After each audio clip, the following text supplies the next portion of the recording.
Hello, here is a short explanation of how dashes work.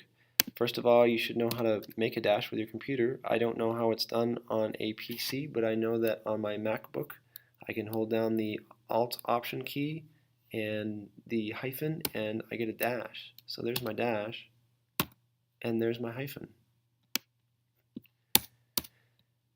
Here are some examples of how to use a dash. In the first couple of examples, we have what we call an interrupting thought. A dash separates the interrupting thought from the rest of the sentence. If she doesn't call soon, which I really don't expect, I'm not going to wait around any longer.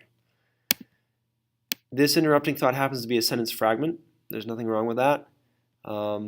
Something else to draw to your attention is that if you look at what comes before the interrupting thought and what comes after the interrupting thought, and you put them together, you will in fact get a complete sentence. If she doesn't call soon, I'm not going to wait around any longer. If you're trying to use dashes to separate an interrupting thought from the rest of a sentence, if you look at what comes before and after and you don't get a complete sentence, then you need to relook at what you're doing. Here's a second example. That man, I can't remember his name, says he knows who I am. In this instance, we have a complete sentence as the interrupting thought. It doesn't matter. It can be complete or incomplete. The important thing is that it interrupts the flow.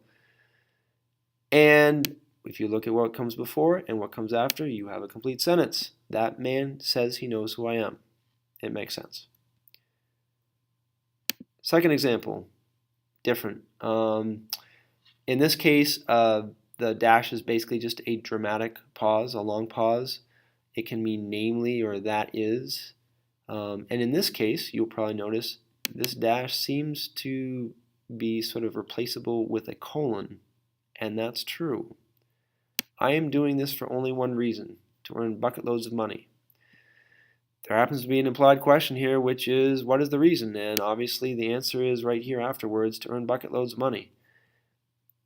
If you were faced with a choice between colon or dash, you'd have to think about how formal you wanted to be. A dash tends to be more informal, and a colon tends to be more formal.